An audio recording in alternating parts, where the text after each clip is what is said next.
Yang perlu diketahui begini, sebetulnya wali-wali dulu jadi wali itu tidak harus wiridannya banyak atau ibadahnya banyak, enggak. Tapi karena rasa jauh. Abu Yazid Al-Bustami itu pernah punya murid itu min ahli ibadah. Dia tidak puasa. Kalau malam mesti jungkung. Setelah melakukan itu 40 tahun, tanya sama Abu Yazid, apa saya sudah wali? Kata Abu Yazid, belum. Kok bisa? Ya? Saya memang belum mengalami kasus, kata muridnya tadi. Ditanya, kenapa kok begitu? Kalau kamu mau saya ijazahi, nanti setelah itu pasti jadi wali. Ya? Terus, iya guru. Padahal ini ngajinya 40 tahun, nggak puasa, nggak pernah nggak qiyamul lail. Setelah dijazahi kata gurunya gini, tapi kamu tidak akan kuat kata. Berapa? 1 saja, tapi kamu tidak akan kuat. Ya cobalah guru, nanti saya coba. Terus kata si Abu Yazid gini, lucu ijazahnya. Kamu ke pasar, rambut kamu potong gundul ke pasar, kemudian kamu bawa beberapa makanan, terus perlombakan ke anak-anak kecil, siapa yang bisa banting kamu dikasih hadiah. Oh, ada dia besar, makanya terus si murid tadi bilang subhanallah. Abu Yazid malah marah. Kau luka subhanallah sirkun, kamu mengatakan subhanallah itu sirkun, sirik ya. Padahal Abu Yazid tidak wahabi, tapi ini bahasa dulu ya. Terus kata muridnya, kenapa? Li'annaka sabbahta nafsak wa 'adzamta nafsak. Karena kamu sebetulnya tidak pernah mensucikan Allah, tapi mensucikan diri kamu. Kamu merasa diri kamu itu gak pantas melakukan itu. Terus kamu pura-pura soleh mengatakan subhanallah wa inna ma sabbahta nafsak. Kamu itu memuji diri kamu sendiri. Yaitu tidak pantas melakukan hal-hal seperti itu.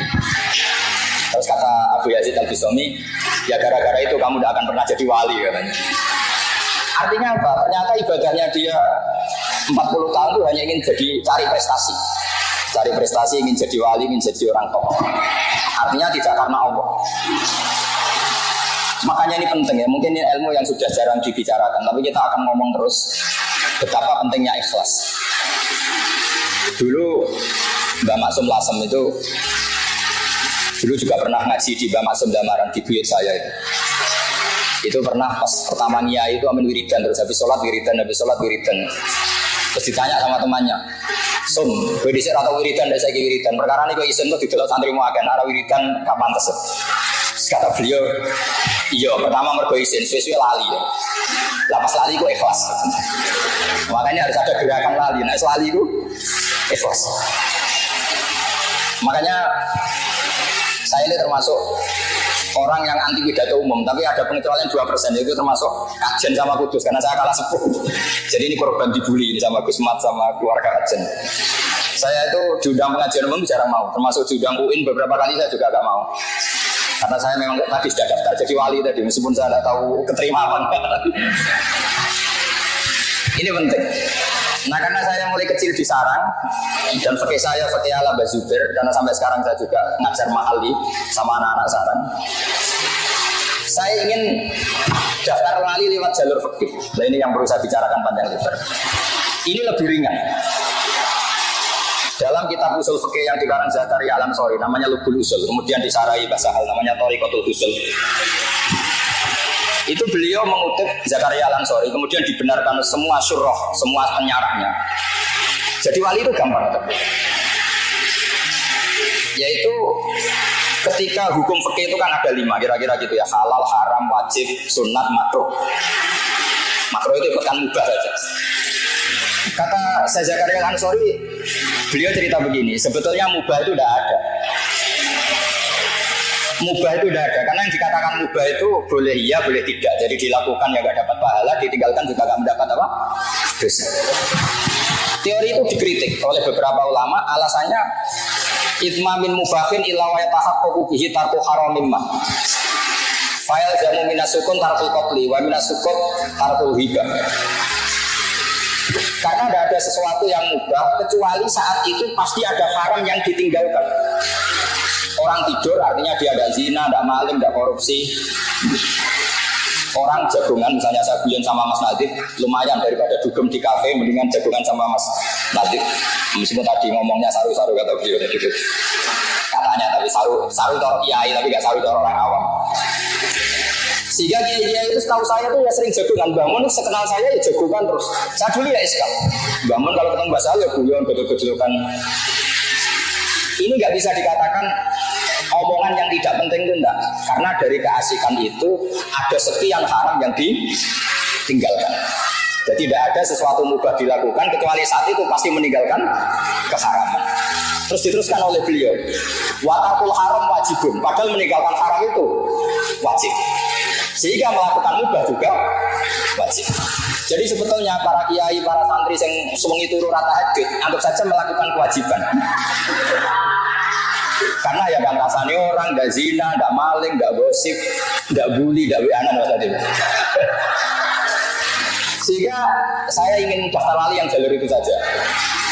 Ya senawaya turu ya turu, nawaya karena niati ninggal barang apa? Tapi teori itu juga dikritik oleh sarah-sarahnya, sarkun ala sarkin kalian. Masalahnya juga sering melakukan mubah, pas itu meninggalkan wajib. Jadi misalnya Mas Nadif rapat ansor di Jakarta, pas istrinya mau melahirkan itu kan melakukan barang mubah, meninggalkan apa? Wajib. Wae bojo blonjo sing lanang jejak jagongan mbek kanca alumni. Itu berarti melakukan mubah, meninggalkan wajib. Tapi apapun itu yang menjadi masalah adalah mubah itu bisa berkategori wajib dan bisa berkategori apa? Haram. Tapi itu menjadi satu ilmu. Karena itu menjadi satu ilmu sehingga ada cerita di kitab Al-Fawaid Al-Mukhtarah itu. Abu Yazid Al-Bustami itu saking GR-nya ya, gede rumongso ya, pede sekali kalau dia itu wali papan atas. Terus tanya sama Allah, ya Allah, lalu yang setingkat saya itu siapa? Sama Allah ditunjukkan, ini lewat hadis, sama tidak usah tanya caranya gimana, Wahabi, udah mereka tanya gitu. Kata Allah, gitu loh, teman kamu yang tidur itu setingkat kamu makamnya. Abu Yazid protes, kenapa ya Allah? Kowe kakean ibadah itu nganggep aku koyok polisi lah. Jadi nak orang ibadah itu kantor rahmatku. Iku ngertiin aku baik-baik saja terus ditinggal turu. Jadi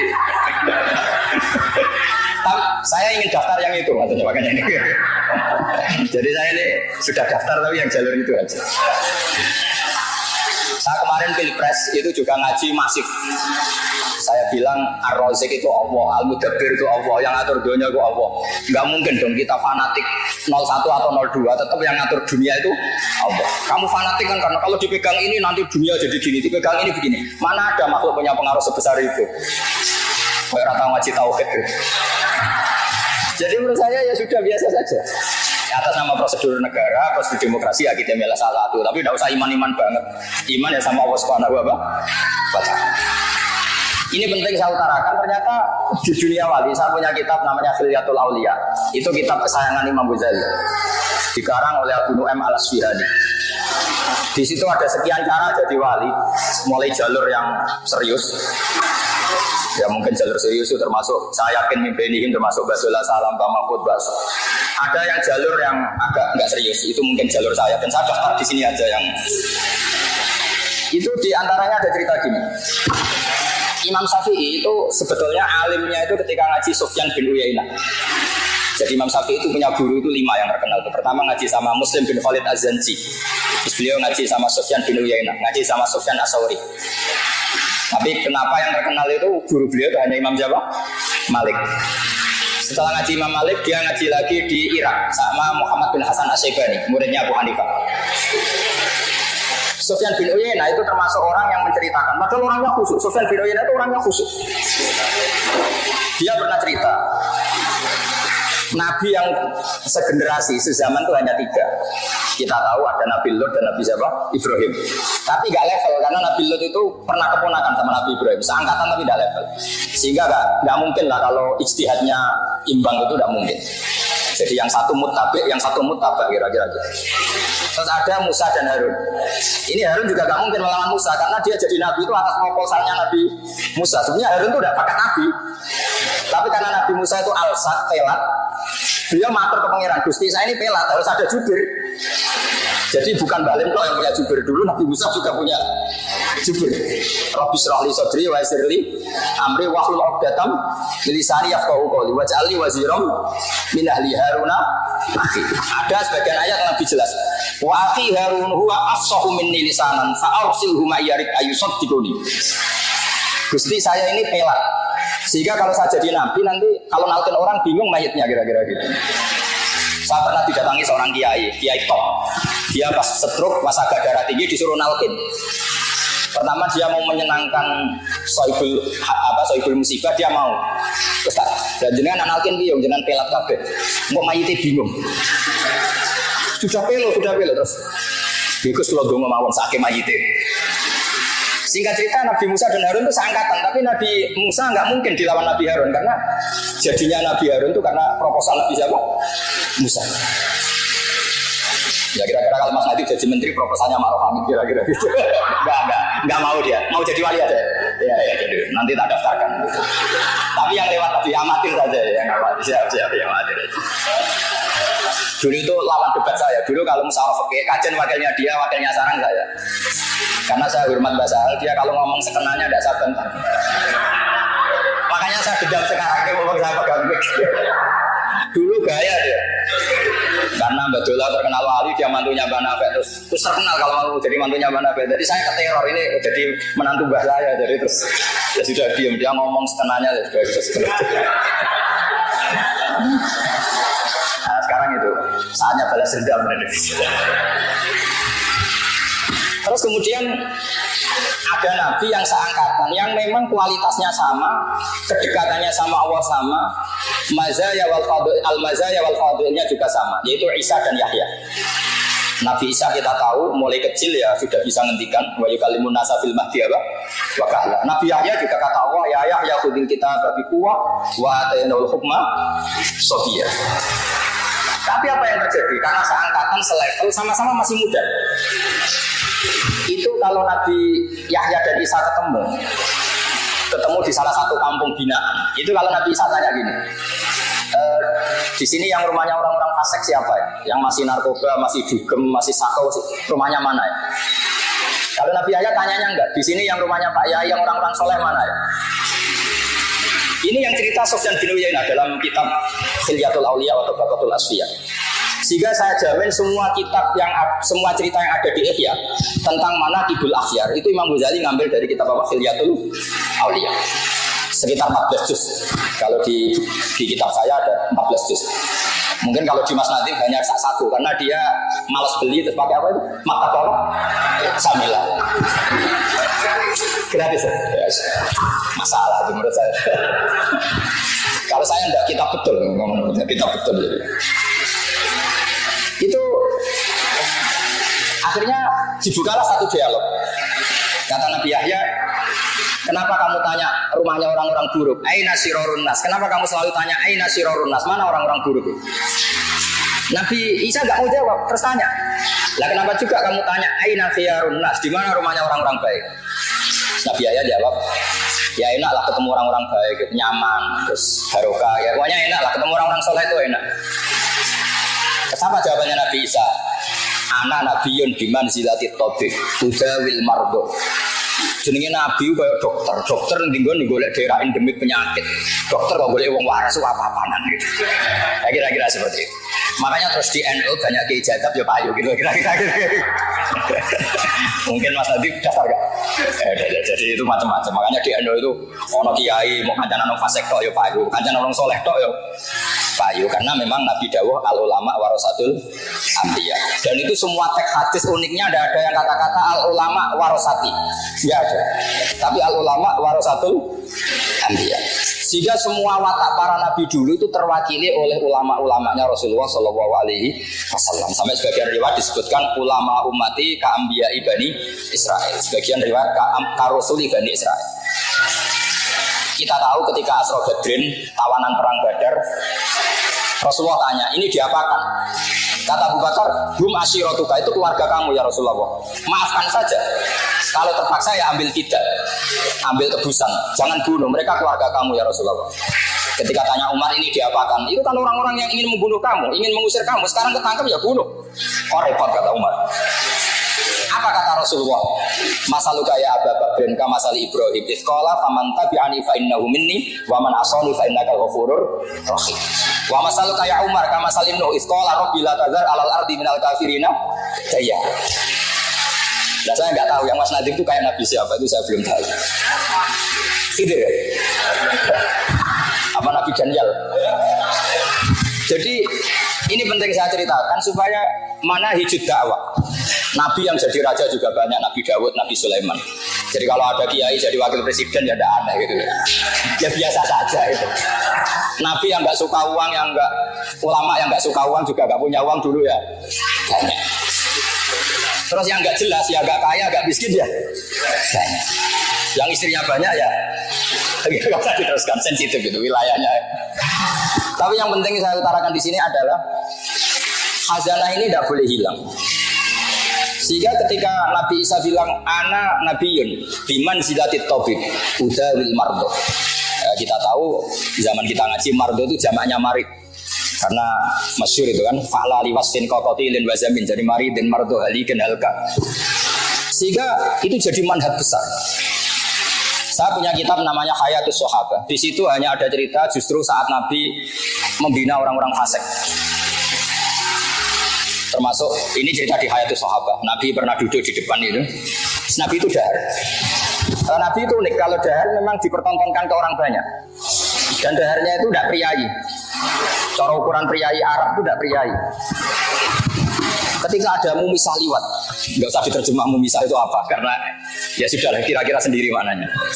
Muradifnya itu bahagia.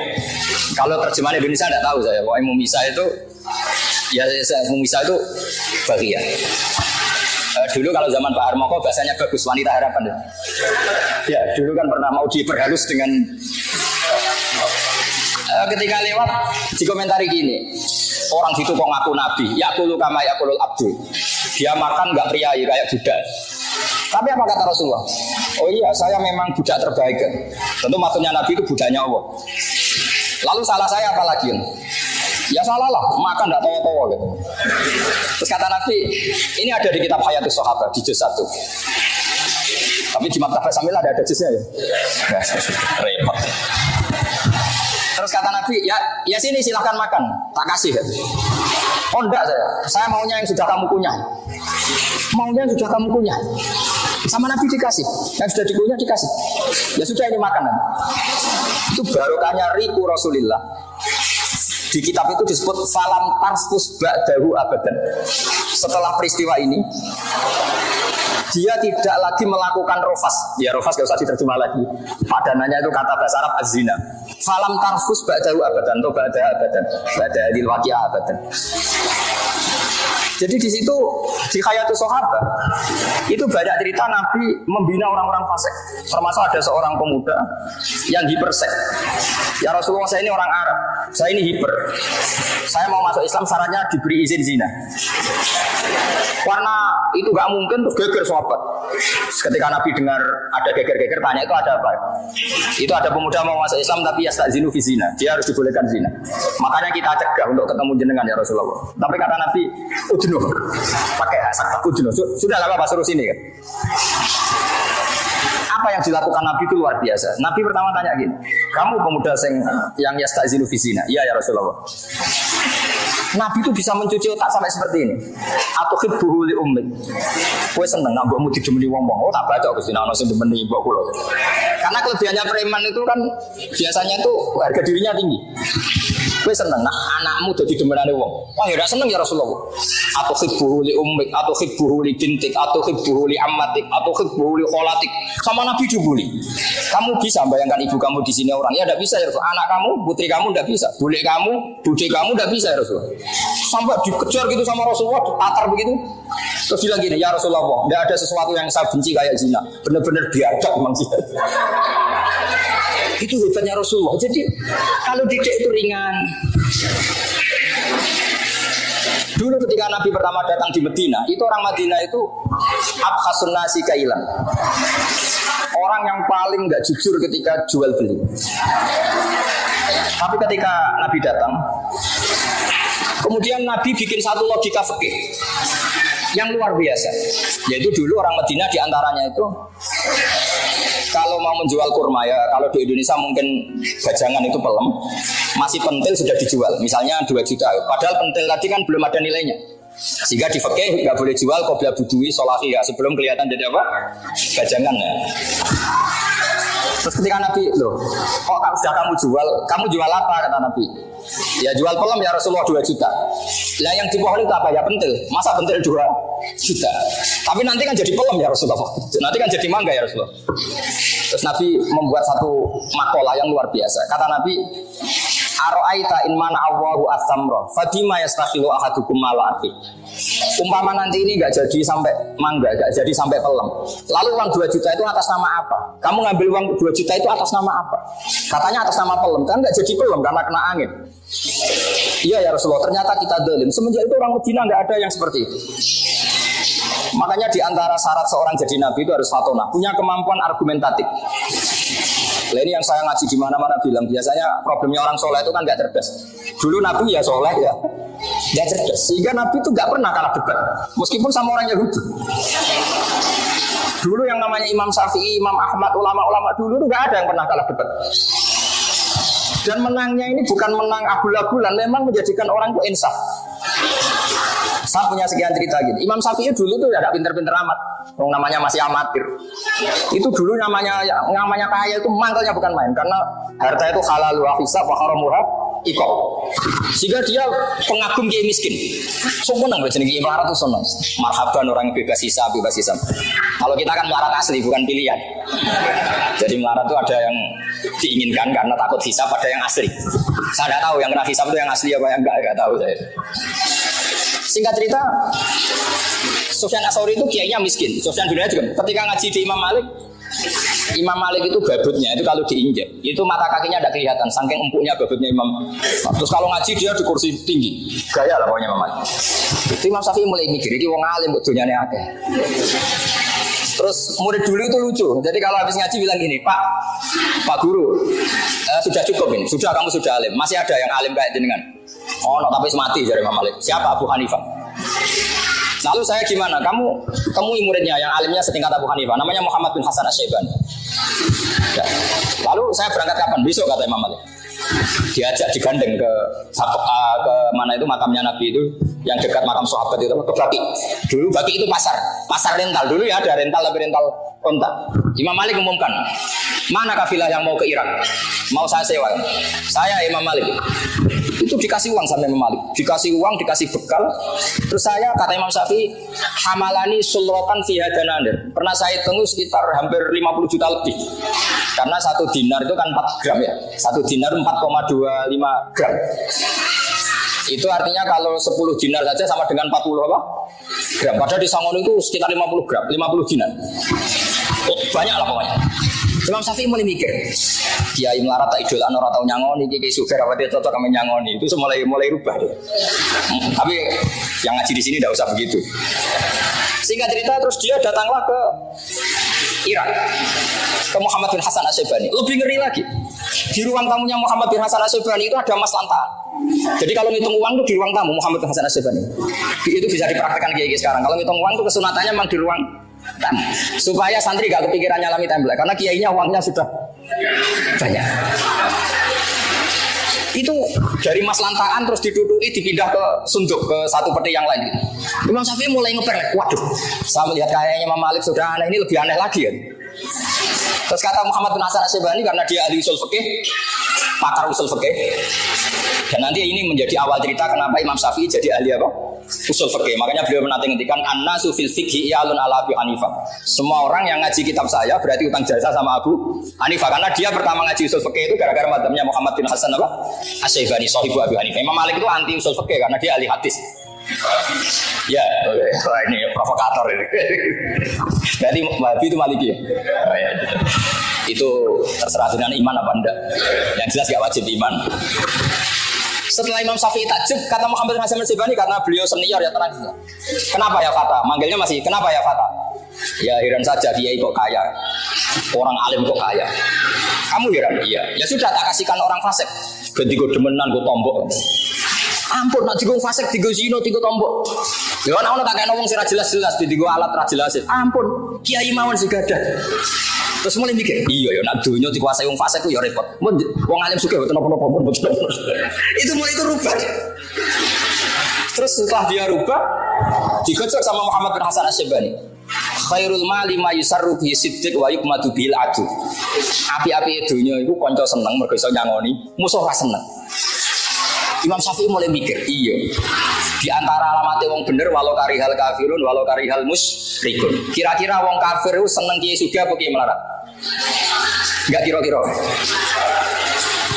Kira-kira wong kafir itu seneng kiai jabat apa sing ora jabat? Iku Mas Adi. Kira-kira wong kafir itu seneng kiai sing dipengaruh apa sing ora dipengaruh? Semenjak itu Imam Syafi'i mikir, iya. Nak wong Islam duwe syauka, wong kafir gak seneng. Nak wong Islam dipengaruh, wong kafir gak seneng. Kulo nu asline ra seneng terkenal, mboten seneng bes. Tapi kulo nu kadang-kadang yo mikir, misalnya kiai alim gak duwe fan, gak duwe muhibin. Sing di muhibin kok penyanyi dangdut, terus piye nek jare. Jadi akhirnya Imam Syafi'i mulai keterusan. Saking keterusannya Imam Syafi'i di fatwa ngeten, ada orang kuat beli Alphard, kok beli kayak itu haram ya begitu. Iya, orang kuat bikin rumah tingkat kok elek haram. Terus keterusan. Masyhur madzhab Syafi'i al-Islam ya lu wala jalale sampai kafir dhimmi kok naik kuda. Orang Islam enggak boleh naik timar, harus di atasnya kafir dhimmi. Itu korban didikan Muhammad bin Hasan siapa? As-Syafi'i. Sehingga Imam Syafi'i itu terus mulai ngarang usul. Ngarang kitab usul. Saya punya kitab pertama yang dikarang Imam Syafi'i namanya Ar-Risalah. Saya punya kitab Al-Um. Semenjak itu Imam Syafi'i itu jadi Al-Usuli.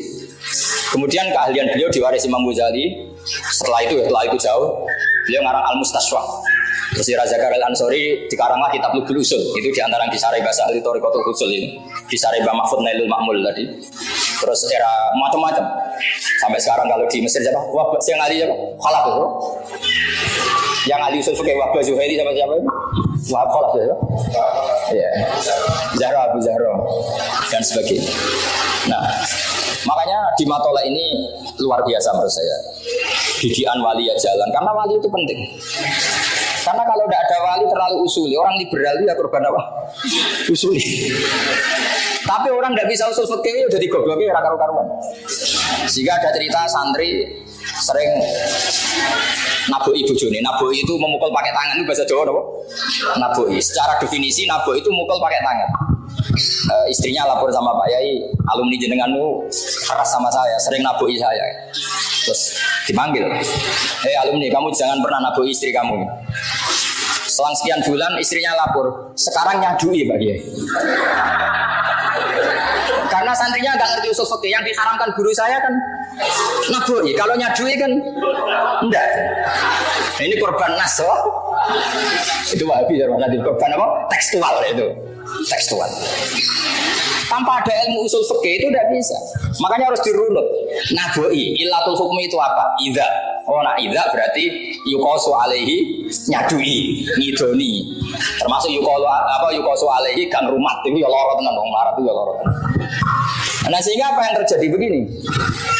Ini senam usul fikih sebagai bentuk penghormatan saya sama Mbak Sal. Ini ada seorang Arabi datang ke Rasulullah, ya Rasulullah ahlaktu. Qala wa ma ahlakaka qala waqatu imraati fi nahari Ramadan. Kata Nabi, ya sudah atik rokobatan, wah saya tidak mampu. Sum syahraini mutatabi'an, saya tidak mampu. Ya atim sitina miskinan macam-macam. Ya Rasulullah saya ini kecelakaan. Kecelakaan apa? Saya bergaul intim sama istri saya fi nahari Ramadan.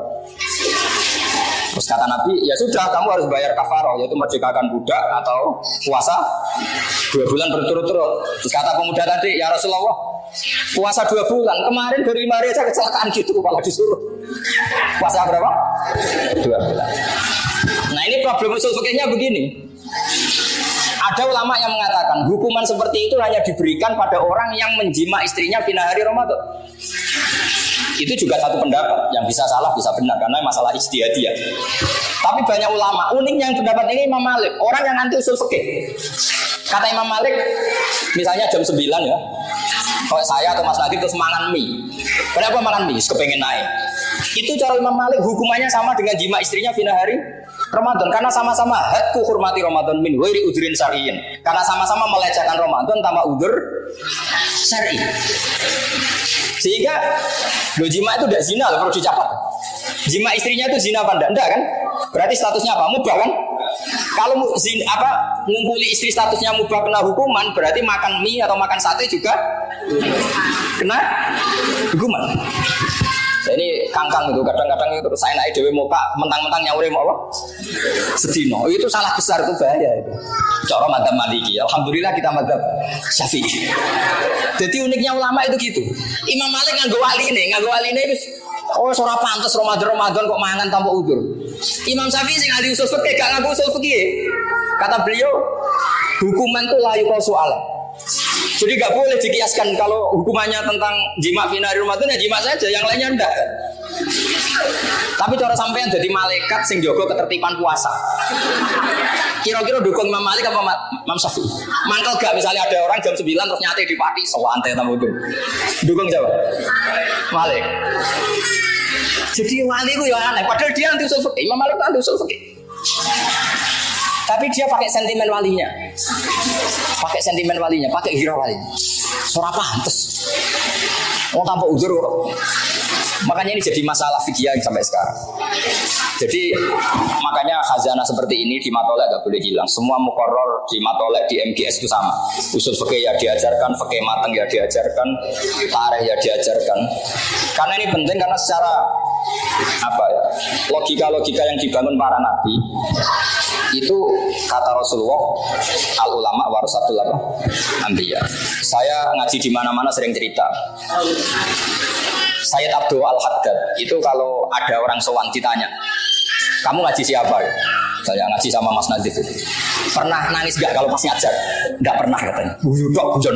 Itu kata lereni ngaji sama kiai seperti itu. Hatinya atos iso nangis itu. Kata Sayyid Abdul siapa? Al-Haddad. Tapi kalau Abdul Hasan Asadili kebalikannya. Kalau tanya, gue ngaji besok sama kiai ini. Kalau ngaji pernah guyu enggak pernah nangis terus. Lereni ngaji sama kiai seperti itu. Wong ora iso syukur. Itu masyhur. Nah saya ya agak sadili dalam seperti itu. Karena itu adalah cerminan perdebatan Yahya dan Isa. Yahya itu orangnya happy, Isa itu panik, digojlok. Mali aroka abisan ka'annaka taqnatu min rahmatillah. Wong kamen merengut wae, kaya wong putus asa saka rahmate Allah. Nabi Isa balik gojlok. Mali aroka aminan ka'annaka ta'manu min makrillah katanya. Jadi dua gojlokan besar ini tercermin di perilaku para kiai. Kita punya khazanah kiai kayak Mbak Arwani, kayak Mbak Dola, kayak Mbak Sahal. Asal alim deh syaratnya ya. Gak apa-apa nanti diteruskan kita punya khazanah Gus Bagus. Nanti gak apa-apa diteruskan asal sampean ikhlas. Kalau udah ikhlas ya gak apa-apa, ini kan demokrasi. Karena memang seperti itu. Wa annahu wa adhaka wa abka. Orang bisa tertawa ya karena kehendak Allah, orang bisa nangis ya karena kehendak Allah. Tentu para wali ini yang tahu mana guyu sing diridani Allah, mana nangis sing diridani Allah. Jangan sampai terjadi ad-dhahku fi mahalil buka, al-buka fi mahalil dhahki. Karena ini pelecehan terhadap ta'zim haibatu jalalillah. Sehingga banyak orang jadi wali itu ya karena cerianya. Bapak saya itu gak pernah gak guyon. Guru saya bangun ya gak pernah ada guyon. Pernah tak tanya, Pak kok sering guyon? Aku izin gak ambil pangeran. Sawangannya yang bumi ini gak pati ikhlas. Loh misalnya sampean punya tamu merengut kan kurang apane kan gitu kira-kira. Ono zaman di kiai merengut kurang suanane tapi kan terjadi repot gitu. Tapi nak guyon terus ngitung duit di ruang tamu apalagi duit politik kan tumpuan deh. Oh itu santri ini salam template saya ketahui. Yang mutarot tak kayak no tau ora. Kan terus jadi mantep serau lagi aku duwe akeh. Nah itu madhabe siapa? Muhammad bin Hasan Asy'ari. Itu bisa ditiru. Jadi dia kalau ngitung emas, dulu uang itu kan pakai dinar, itu di kamar di ruang apa? Ini penting saya utarakan sehingga kalau ada kiai-kiai yang suka syauka, suka pangkat, anggap saja semoga masuk walau karihal kafirun, walau karihal apa? Muslim.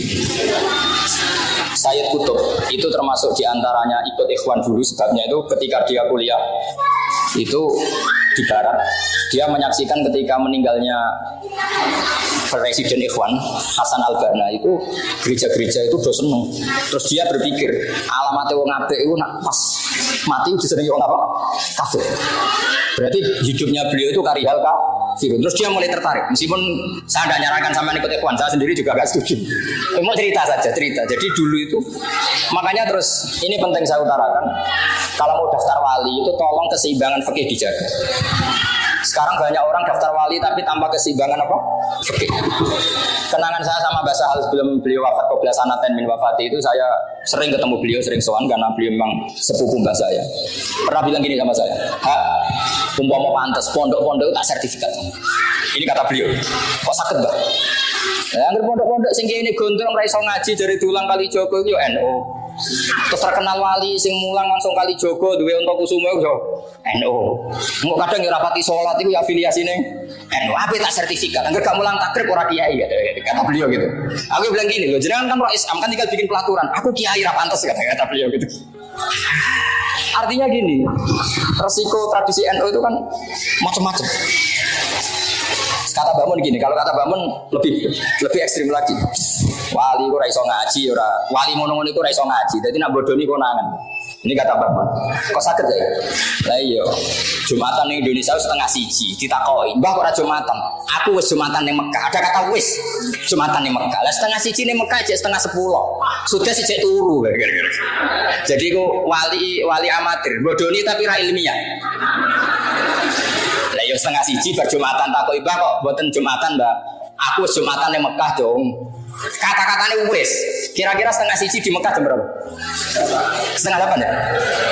Iku sudah sejak ngantuk. Tapi dia bilang wis. Mestinya nak waline rada pelajar win. Ora cong engko aku Jumatan ning Mekah rada maju iku. Tapi wis kadung keliru munine wis. Mungkin enggak setengah 1 wis Jumatan ning Mekah? Enggak mungkin kan karena belum masuk waktu apa? Jumat, karena kita terpaut berapa? 4 jam. Makanya ini penting saya utarakan sehingga tradisi hajian, karena dulu ya mas saya kajian banyak yang ngaji di sarang, juga beberapa mas saya sarang ngaji di kajian karena mulai dulu adatnya itu silang-silang. Makanya ini harus kita jaga, fikih ya kita jaga, ilmu wali ya kita jaga. Nah, nasihat kedua dari Badola yang dikenang bapak itu begini, Nur, jadi wong pilihannya mau loro tok. Jadi wali itu sering ngurungin radio. Zaman itu memang informasi itu radio. Artinya nak rawali kudu banyak apa informasi. Nak wali kan nganggo insting karena pakai kasusnya. Makanya figur Imam Malik dan Imam Syafi'i ini jadi figur yang unik. Imam Syafi'i itu usuli, tapi kadang lebih usuli Imam Malik. Kayak tadi masalah hadku hormati Ramadan. Sampai nggak bisa bilang gini, wajar Gus dihukum seperti itu karena jima itu seru, maka hukumannya berat. Loh, ini jima istrinya statusnya kan mubah apa enggak? Mubah, bahkan bisa saja sunat, bisa saja wajib kalau kamu takut zina. Kalau mubah kena hukuman berarti makan fina hari Ramadan yang min ghairi udhrin syar'iyyin juga harus kena hukuman. Jadi memang madzhab itu unik. Sehingga kita harus bangga dengan madzhabul arba'ah. Dulu saya pernah ditanya, Gus kalau orang-orang kampung pakai batu bata, materinya dari najis gimana? Ya gak apa-apa kata saya. Itu di MUIN dikritik sampai gak boleh dipakai karena ma'jun bisirjin, kena telepon. Tapi cara Abu Hanifah madzhabnya lucu. Abu Hanifah itu alat tuhara itu 3, alma wa turab wan nar. Alma wa turab wan nar. Tapi jangan wudu pakai api, nanti beridas kabeh. Alasannya Abu Hanifah, fa inna wa ta'ala tahharul mu'minin al-usad. Orang-orang mukmin yang dosa-dosa itu disucikan oleh Allah lewat neraka. Berarti neraka itu al-mutahhirah, an-nar itu. Sehingga botol yang dari sirjin karena sudah dibakar hukumnya suci.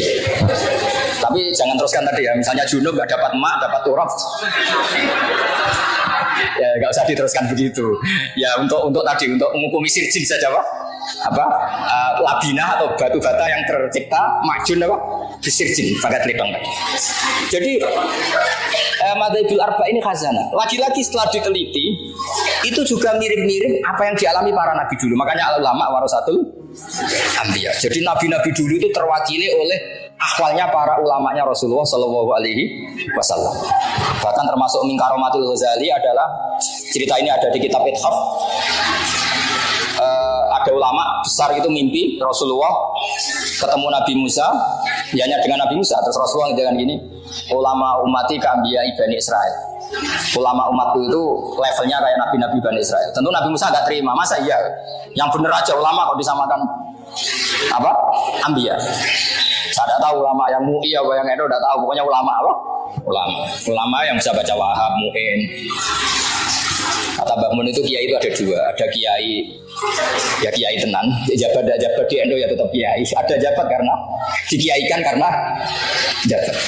Singkat cerita terus yang benar, iya kata Rasulullah. Dipanggillah Imam Ghazali. Kalau kamu nggak percaya tak beri contoh satu. Ini Manaqibul Ghazali. Dipanggil Imam Ghazali. Ini Nabi Musa kenalan. Kamu siapa namanya? Imam Ghazali aneh jamnya. Ana Muhammad bin Muhammad bin Muhammad Al-Ghazali At-Tusi Asy-Syafi'i. Namanya beliau kan Muhammadnya 3. Ana Muhammad bin Muhammad bin Muhammad Al-Ghazali At-Tusi Asy-Syafi'i. Saya Muhammad bin Muhammad bin Muhammad Al-Ghazali Asy-Syafi'i At-Tusi. Terus kata Musa kecangkeman ya. Ditakoki jenenge panjang. Tapi kata Imam Ghazali, ya mendingan saya lah ditakoi jenengan makhluk jamnya saya panjang, lebih parah lagi jenengan. Kenapa? Sing takok pangeran kok jawabnya kepanjangan.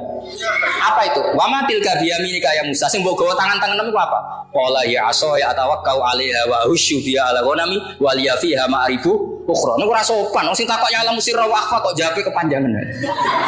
Terus kata Nabi Musa, "Oke ya Rasulullah, ya ngono lah. Iya, pancen ulama pinter kira-kira gitu."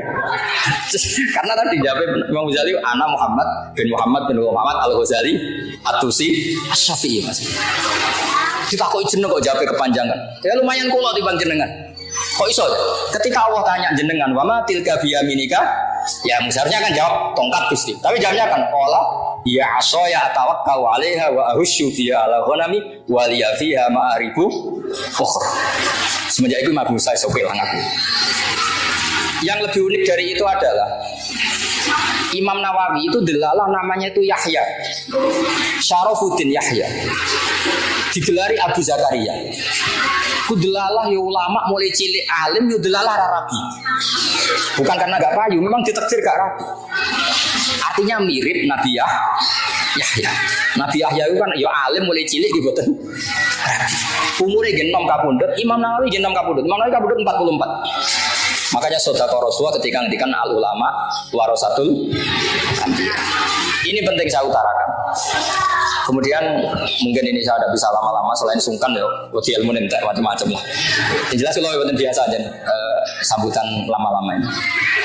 Yang terakhir mungkin saya mau cerita tentang metode tafsir karena ini ilmu yang saya tekuni. Saya mohon alumni-alumni di Matolek jangan bosan mengikuti manhajut tafsir. Karena kalau kita tidak nekuni, nanti orang lain yang ngambil. Di antara saya 2 April kemarin ketemu Pak Quresia, beliau termasuk keluarnya banyak orang nafsirkan Quran padahal tidak ahlinya, maka Pak harus mau tampil. Padahal saya termasuk orang yang suka humul, suka uzlah. Begini misalnya, ini metode yang mungkin gampang ya. Paling gampang menafsirkan Quran selain pakai perangkat tafsir Jalalain, tafsir Munir dan beberapa tafsir sing mudawan kayak Tobari, kayak Qurtubi. Pakailah tafsir ala wali. Wali itu kalau nafsiri Quran itu unik Mas Nadif. Jadi kalau saya kan mulai kecil ya belajar. Tapi pakai tafsir formal. Kalau wali itu lucu, kalau nafsirkan ayat itu lucu. Jadi misalnya gini. Misalnya innama amwalukum wa auladukum fitnah gitu misalnya. Hartamu dan anak-anak kamu itu fitnah. Terus nangis. Nangis ya Allah nastaziduhu minna. Wong fitnah kok tak tambahi. Artinya nangis itu wong donya iku fitnah kok aku nambahi donya terus. Berarti nambahi fitnah. Terus ada wali yang lain lagi marat, mau ayat wa anfiku mimma razaqnakum, nangis dia. Ya Allah cek melarati aku jenengan perintah anfiku kula kok yunfaku kira-kira gitu. Jadi wali itu lucu. Jadi kalau dia baca Quran itu unik. Makanya kata Imam Ghazali, fakan min muallifin tafasira katsira mujalladatin la yafhamul Quran misla ma fahimahu ahlu. Banyak pengarang tafsir berjilid-jilid tapi tidak bisa memahami Quran kayak mahamnya wali. Wali itu unik. Abu Yazid Al-Bustami itu ketika muridnya baca wasiqal ladzina taqaw rabbahum ilal jannati zumara. Nangis. Orang-orang baik itu digiring menuju surga. Dia nangis, nangis. Muridnya kan iskal. Ini cerita surga kok dia nangis. Terus kata beliau wah qaibah wa hasrata, celaka betul orang itu. Ketika muridnya tanya, "Lho, Mbah, niku tentang wong digiring ning swarga kok jenengan nangis?" "Lho nang ndi wae kok nganti digiring? Kluyuran nang ndi wae kok nganti digiring?" Makanya kalau di kitab hikam itu ajibarab buka min qaumin yusaquna ilal jannah bis salasin. Wong dijak apik kok ngenteni bis salasin apa? Makanya enggak usah diterjemah, ini kan alim semua harus gitu aja. Jadi kalau saya terjemah terus ini takir ya, makanya ini sering bahasa Arab saya. Terus Abu Yazid muridnya rada orang ngajar takok. Lah lalu jenengan teng pundi? Lho pas iku aku jejer pangeran dadi ra melok dikiring-kiring ngono iku. Terus dia baca innal muttaqina fi jannati wa nar fi maq'adi sidqin 'inda malikim muqtadir. Aku pasti wis jejer dikirim keluyuran ning diwae kok nganten. Jadi wali itu lucu. Dia enggak ngerti. Abu Yazid aku yakin lah atau ngaji etkom ra ngarep. Pemene ngaji kitab takbir, pemene ngaji ning Solo gak arah. Tak kira-kira sudah kira-kira gitu. Soalnya atau ngaji ya gitu kan. Ya atau kursus ya. Tapi gauknya sandin. Sehingga kitab hikam itu menafsirkan Quran nganggo jalur wali. Kita tahu hikam itu muridnya Abdul Abbas Al-Mursi, muridnya Abu Yazid apa? Abu Stok. Itu kalau menafsirkan Quran itu unik. Dan kita harus mendengar ya. Misalnya ketika Abdul Hasan Asyadzili itu kalau ada orang habis sholat kok ngeluh, sholatku ditompo ta ora, aku marah. Aku marah besar. Kowe iku ditegur sujud wis apik. Sujud kok getun. Dia cah elek ngono kira-kira gitu. Artinya meskipun sholat kita tidak diterima, kita kan kudira sajidan. Kita ditegur sujud. Itu prestasi yang luar biasa, kita pernah ditegur sujud. Kowe kepengin ditompo ta ora iku kadun nafsi, padumu nak ditompo tembus warga ngloni widadari kan gitu kira-kira gitu. Jadi gayanya kepengin ditompo tapi orientasinya sebetulnya widadari. Makanya saya tuh gak pernah ngeluh habis sholat tuh, ditompo borak keren bersujud gitu saja. Nah itu madhab Abdul Hasan siapa? Asyadzili, masyhur. Sampai beliau ngendikan masyhur tuh, qalilul amali ma'a syuhudil minnah minallah khairun min kasiril amali ma'a ru'yatit taqsir. Amal sithik lah tapi yakin pemberian Allah luwih apik timbang amal akeh tapi ngerti nak taksir. Tangannya bener Abdul Hasan Asyadzili coba. Tidak semua orang loh diberi rezeki Allah pernah sujud, pernah poso, pernah sholat meskipun buat ditompo pengiran bora, tapi kan keren. Cara ketemu pengiran surga ini dunia tahu sujud. Nanti lah Gusti. Tapi rata tompo pun buat tompo lah, penting nanti sujud be jenengan.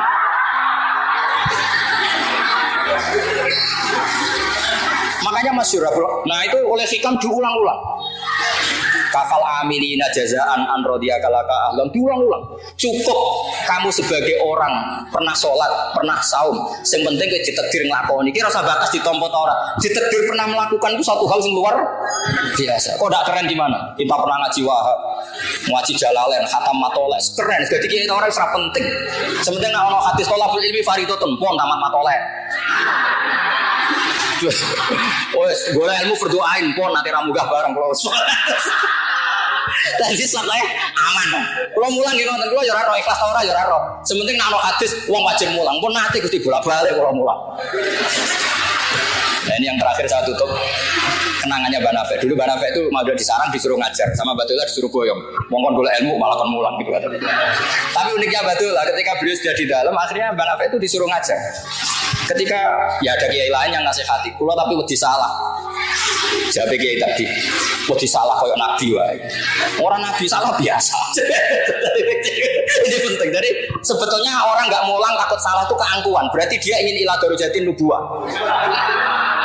Makanya kalau mulang tuh putih pede salah Allah orang nabi wae. Nah itu madhabnya Abdul Hasan apa? Asyadzili. Jadi ini penting sekali. Jadi ya sudah pokoknya seperti itu ya. Mohon maaf. Assalamualaikum warahmatullahi wabarakatuh.